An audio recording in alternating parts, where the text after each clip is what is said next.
Colorado ranchers and farmers have played a critical role in protecting more than 2 million acres of open space from development forever. My great-grandfather homesteaded here in 1872. He built a little log cabin to which my mother still lives in, and it serves as the nucleus of our home today. It's just a treasured part of what makes San Isabel Ranch special, is it still has the heritage and history. Our ranch lays right here in the bottom of the Wet Mountain Valley, so you can see it from town, you can see it from several miles away. And our ranch is protected. It'll stay as one piece of ground and stay in ag. So folks like that, especially when they've come from suburban areas, they know that we are in it for the long run and that we'll be here. And they know that there won't be development, that they will be able to look out their window for years to come, and there'll be hay being put up, and there'll be cattle on that grass, and as long as the good Lord keeps the water flowing, we'll be able to grow grass. And the ranch provides a stability from our water resource that sometimes is overlooked, and it's that lack of understanding what our irrigating water contributes to our underground aquifer. And for those many, many residents relying on well water, there's a great partnership there, because with our partnership between flood irrigation and that interaction between ground and surface water, we're able to recharge an underground aquifer that provides sustainable water for many, many, many homes in this valley. And it's an incredible partnership that sometimes we overlook. the truth is this ground was granted to us by our Creator, and we are here as stewards to take care of this property and do the very best that we possibly can. But this ground is not to be taken for granted, and we try to keep that in mind every day. On Colorado's western slope, the LaValle family have committed themselves to balancing the interests of their ranch with those of wildlife. LaValle Ranch has been in the business since the early 1900s. We've always held a strong land ethic and done considerable work on the land to improve the range. Many of the wildlife species spend a majority of their lifetime, or at least a portion of their lifetime, on private land such as held by LaValle Ranch.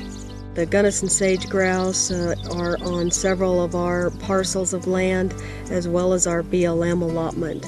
We know that through research we are able to increase forb production, which is the flowering plants, by taking the grass down to a moderate height and allowing the forbs to express themselves.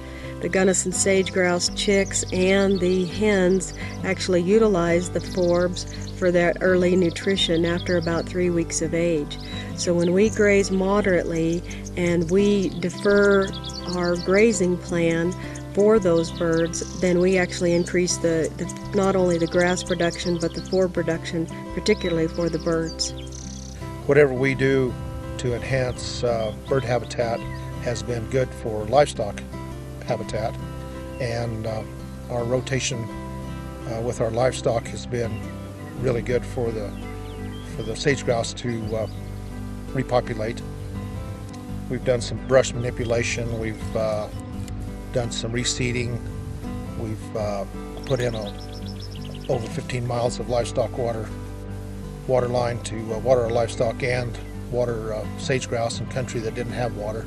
And it's helped the elk population. You know, it helps everybody. Our families live here. We've lived here for generations. We'll continue to live here for generations. So we're very, very careful in what we do environmentally, and we're very, very sensitive because we eat our own beef every day. We live on this land and we drink our water. It is a full circle kind of business. We produce manure. In our environment, we're composting that manure.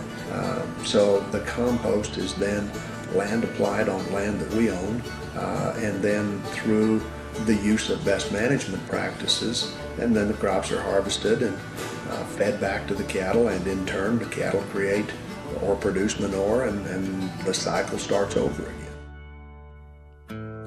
Looking across these vast open spaces, it's easy to forget its people and families out here who contribute so much to Colorado. In fact, 97% of America's farms and ranches are family-owned. And beef comes from families, not factories. The agriculture economy in Colorado is the number 3 economic driver in the state. And a large portion of that, about 58% of that, comes from the beef industry. The oldest industry in Colorado, economically and industry, is ranching. If there were no ranching and farming in Colorado, I don't know if we could get enough ski slopes built here to give jobs for people here or not. Probably in the grand scheme of things, I would venture to say that farming and ranching provide the lion's share of the jobs within the state of Colorado. And in many of these smaller communities and counties, it is a significant portion, especially when you add the food service sector and many of the other sectors that depend on agriculture. This is, yes, a good lifestyle, but our food comes from the men and women that work in agriculture in the United States. And, you know, it's not something to be taken lightly. We love being here. We love making the product that we make. Probably the thing I love most about ranching is calving time, but there's a satisfaction in seeing new life come into the world, and then knowing that that new life helps provide an economy and jobs for other people in Colorado.